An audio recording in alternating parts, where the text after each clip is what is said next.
बच्चों, अभी तक हम आपको कूलाम के नियम तक पढ़ा चुके हैं। इसके आगे हमने बताया था कि कूलाम के नियम का एक महत्वपूर्ण बिंदु है जो अक्सर एग्जाम में पूछ लिया जाता है, 1 नंबर का क्वेश्चन बन जाता है आपके, कि कूलाम के नियम का सदिश रूप क्या है। उसको वहीं से हम आगे आपको आज शुरू करेंगे। उसी के आगे क्या है कूलाम के नियम का सदिश रूप। ज़्यादा कुछ है नहीं सदिश रूप में, बस थोड़ा सा आपको लिखने का आइडिया पता होना चाहिए।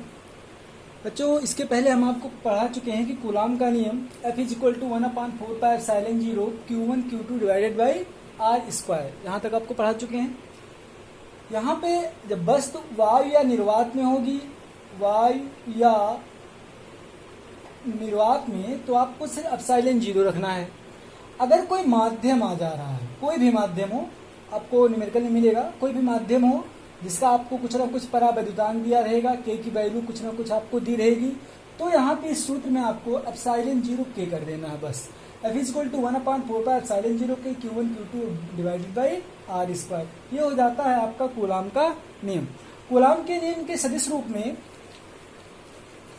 कूलाम के नियम का जो सदिश रूप है आपका, उसको आगे बढ़ाते हुए 11 में जो चैप्टर आपका था सदिश, उसमें हमने आपको बताया था 2 चीजें। एक स्थित सदिश, जब सदिश चैप्टर शुरू होता है शुरुआत में ही आपको मिलता है स्थित और विस्थापन सदिश।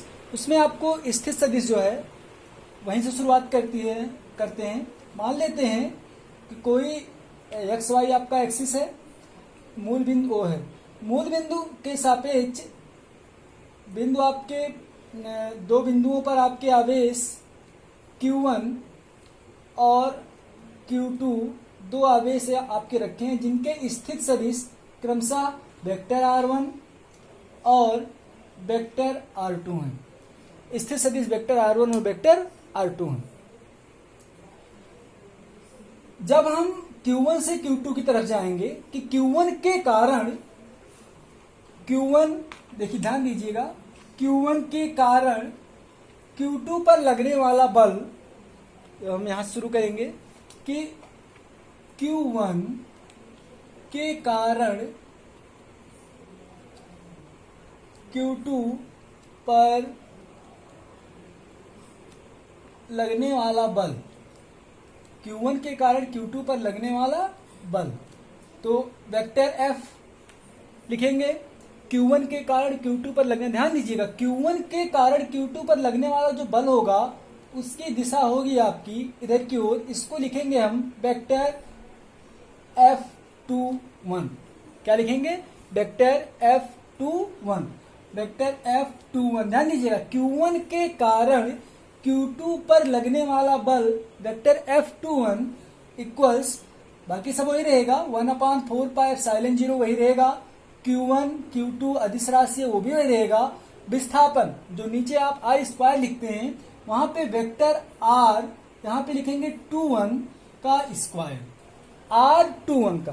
ध्यान दीजिएगा, आपको पढ़ाया गया होगा कि अगर आपको विस्थापन स्थित सदिश निकालना होता है तो OQ1 OQ2 आपके स्थित सदिश हैं, और Q1 से Q2 जो आपका ये वेक्टर हो जाएगा R21, ये आपका विस्थापन सदिश है। तो जब वेक्टर R21 Q1 Q2 मान लीजिए बिंदु A है, ये बिंदु B है, और आपको वेक्टर AB विस्थापन सदिश निकालना हो, तो आपको क्या बताया गया है कि वेक्टर OB और माइनस वेक्टर OA। वैसे ही आप यहाँ पे कर सकते हैं कि वेक्टर R2 अर्थात Q1 Q2 जब हम चलते हैं A से B की तरफ, अर्थात Q1 से Q2 की ओर जब चलते हैं, तो वेक्टर AB लिखेंगे अर्थात vector OB minus vector OA।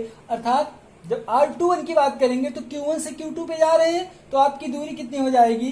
R1 minus R2, vector R1 minus vector R2। R21 के जगह पे आप लिख सकते हैं vector R1 minus vector R2 का होल स्क्वायर, ये इतना आप लिख सकते हैं। और इसके साथ आपका एक अंतर हो जाएगा, यहाँ पे लगाते हैं एकांक सदिश unit vector R cap. Unit vector R cap, R cap क्या है? एकांक सदिश है जो सिर्फ दिशा बताने के लिए आपका प्रयुक्त किया जाता है कि दिशा किस तरफ हमारी है। ठीक, क्लियर। इसी प्रकार अगर हम Q2 के कारण Q2 के कारण Q1 पर बल निकालेंगे, Q1 पर बल, Q2 के कारण Q1 पर बल, तो यहां पे लिखेंगे हम vector F12 equals 1/4 pi epsilon 0 Q1 Q2 बाकी वही रहेगा, Q1 Q2 अपान वेक्टर जहां R21 है वहां लिखेंगे R12 का स्क्वायर, और फिर से एक एकांक सदिश यूनिट वेक्टर R कैप हम लगा देते हैं। इसको इक्वेशन 1 मान लेते हैं, इसको इक्वेशन 2 मान लेते हैं। इक्वेशन 1 और इक्वेशन 2, समीकरण 1 और समीकरण 2 कूलाम के नियम के सदिश रूप आपके कहलाते हैं। समझ में आया? वेक्टर R1 और वेक्टर R2 स्थिर सदिश हैं आपके, vector R1 vector R2। R21 तब होगा जब हम Q1 से Q2 की तरफ जाएंगे, Q1 के कारण Q2 पर जब बल रहा होगा, और जब Q2 के कारण Q1 पर बल निकालेंगे तो दिशा हमारी हो जाएगी वेक्टर R12। वेक्टर R12 मतलब R2 माइनस R1, और वेक्टर R21 मतलब vector R1 minus vector R2। ये समीकरण याद रखिएगा। अगर आपको एग्जाम में पूछा जाता है कि कूलाम के नियम का सदिश रूप लिखिए, तो आपको इतना कुछ नहीं करना, केवल ये दोनों आपको समीकरणें लिख देनी है कि कूलाम के नियम का ये सदिश रूप आपका है। इतना ही आपको सिर्फ करना है। इसके बाद आपका जो टॉपिक आता है वो होता है वैद्युत क्षेत्र, इलेक्ट्रिक फील्ड इंटेंसिटी या इलेक्ट्रिक फील्ड इंटेंसिटी या इंटेंसिटी ऑफ इलेक्ट्रिक फील्ड।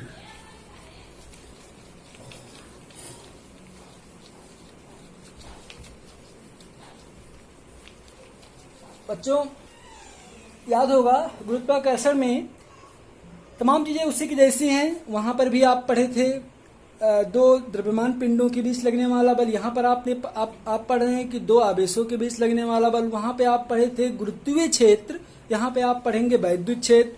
वहां गुरुत्वीय क्षेत्र की तीव्रता, यहाँ वैद्युत क्षेत्र की तीव्रता। वहां पे आपने पढ़ा था गुरुत्वीय विभव, यहाँ पे पढ़ेंगे विद्युत विभव। वहां पे पढ़ा था गुरुत्वीय स्थितिज ऊर्जा, यहाँ पे पढ़ेंगे विद्युत स्थितिज ऊर्जा। अंतर क्या होगा? वहां पे जहाँ पे द्रव्यमान आपको मिलता है, यहाँ पर आपको क्या मिलेगा?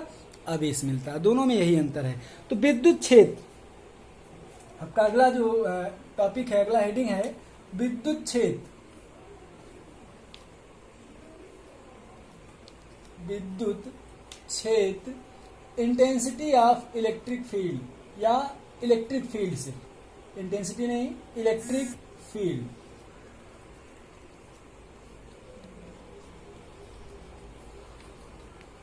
आप जो फर्स्ट ईयर में हमें गुरुत्वीय क्षेत्र पढ़ाया था उसमें क्या पढ़ा था आपने कि किसी वस्तु के चारों ओर का वह क्षेत्र जिसमें कोई दूसरा पिंड, दूसरा द्रव्यमान या पृथ्वी के चारों ओर का वह क्षेत्र जिसमें कोई पिंड आकर्षण का अनुभव करता है, गुरुत्वीय क्षेत्र कहलाता है। पृथ्वी का गुरुत्वीय क्षेत्र कहलाता है। उसी प्रकार से विद्युत क्षेत्र क्या होता है कि किसी आवेश, कोई आवेश आपके पास क्यों है, इसके चारों ओर का वह क्षेत्र जिसमें कोई दूसरा आवेश, किसी दूसरे आवेश को हम लाते हैं, मान लीजिए दूसरा आवेश Q0 है, किसी दूसरे आवेश Q0 को लाने पर यह आकर्षण अथवा प्रतिकर्षण का अनुभव करता है। इस आवेश का, इस बिंदु आवेश Q का विद्युत क्षेत्र कहलाता है। अर्थात विद्युत क्षेत्र क्या है? किसी आवेश के चारों ओर का वह क्षेत्र जिसमें कोई दूसरा आवेश अपने ऊपर आकर्षण अथवा प्रतिकर्षण का अनुभव करता है, प्रतिकर्षण बल, आकर्षण बल अथवा प्रतिकर्षण बल का अनुभव करता है, वह उस आवेश का विद्युत क्षेत्र कहलाता है। बच्चों विद्युत क्षेत्र को व्यक्त करने के लिए विद्युत क्षेत्र कहां तक जाता है आप देख नहीं पाते हो जनरली। विद्युत क्षेत्र को प्रदर्शित करने के लिए एक नया टर्म्स आपका प्रयोग होता है, विद्युत बल रेखाएं। विद्युत बल रेखाएं, इलेक्ट्रिक फील्ड लाइंस। विद्युत बल रेखाएं, इलेक्ट्रिक फील्ड लाइंस। विद्युत क्षेत्र को व्यक्त करने के लिए ही विद्युत बल रेखाओं की कल्पना की जाती है। ये ऐसी काल्पनिक रेखाएं हैं जो हमेशा किसी पॉजिटिव चार्ज से निकलकर नेगेटिव चार्ज पर जाती हैं। ये एक निष्कोण वक्र होती हैं, मतलब ये एक वक्राकार पथ पर गति करती हैं, और यह एक प्रकार से हम कह सकते हैं कि ऐसा पथ होता है जिस पर कोई धनावेश या परीक्षण आवेश आपका गति करता है। तो अगर विद्युत बल रेखाओं की हम बात करें तो विद्युत बल रेखाएं किसी विद्युत क्षेत्र में खींची गई वह काल्पनिक निष्कोण वक्र है जिस पर कोई एकांक धन परीक्षण आवेश गति करता है या चलता है, वह क्या कहलाती हैं? विद्युत बल रेखाएं कहलाती हैं। विद्युत बल रेखाएं मान लीजिए आपका यहाँ पे पॉजिटिव चार्ज क्यू है, यहाँ पे नेगेटिव चार्ज आपका क्यू है, तो विद्युत बल रेखाएं हमेशा क्या होंगी? पॉजिटिव चार्ज से निकलेंगी, नेगेटिव चार्ज की ओर आपका क्या होती है? चली जाती हैं। दो विद्युत बल रेखाएं जिन बिंदुओं पर पास पास सबसे नजदीक होती हैं वहां पर विद्युत क्षेत्र की तीव्रता जो होती है, अर्थात वहां पर आपको सबसे अधिक करंट फील होगा, विद्युत बल फील होगा, महसूस करेंगे। और जहां पर ये बल रेखाएं दूर दूर होती हैं वहां पे जो तीव्रता होगी विद्युत क्षेत्र की वो क्या हो जाएगी? आपकी कम हो जाएगी। इनके जो गुण आपको नोट्स में मिलेगा कि ये गुण जो इनके होते हैं विद्युत बल रेखाओं के, कि विद्युत बल रेखाएं सदैव किसी धन आवेश से निकलती हैं और ऋण आवेश पर क्या होती हैं? समाप्त होती हैं। ये अंदर ही अंदर एक बंद परिपथ बनाती हैं, बंद पथ का निर्माण करती हैं। ऐसे ऐसे इसी पथ पर क्या होती रहेंगी? चलती रहेंगी। ये रेखा आती है तो ये ऐसे ऐसे आपकी क्या होती रहेगी? चलती रहेगी। दो बल रेखाएं एक दूसरे को कभी काटती नहीं है, उनके बीच की दूरी, दो विद्युत बल रेखाओं के बीच की दूरी सदैव समान होती है, वो एक दूसरे को कभी काटती नहीं है।